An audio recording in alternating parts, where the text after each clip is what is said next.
Never enter the gym without a plan. This may seem obvious, but you would be surprised at how many people show up to the gym to work out, but they don't have a plan. They have no clue what they're going to do first. They don't know the routine they're going to do in the order they're going to do it.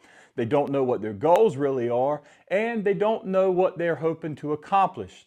They're just going and working out and hoping something happens.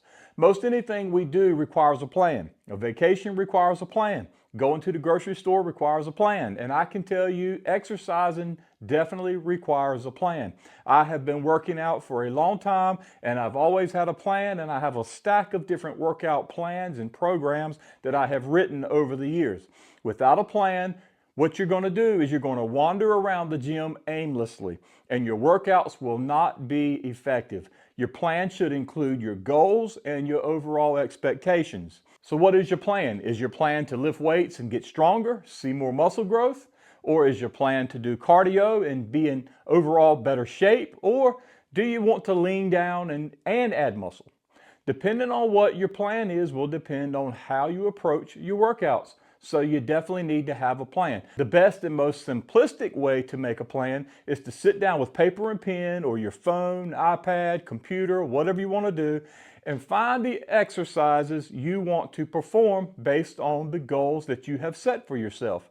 Write down how many exercises you want to do, the number of sets that you want to achieve, and the rep ranges for each of these sets.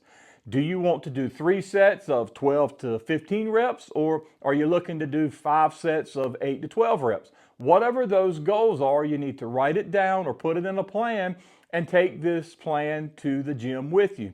Along with preparing a workout plan, you need to also include your tracking of the workouts. Simply keep track of how you perform in the gym. That's it. Did you complete all of the exercises? Did you complete all of the sets as you had planned to? And if you did, what weight did you use when you were lifting for each exercise? And then how many reps did you perform?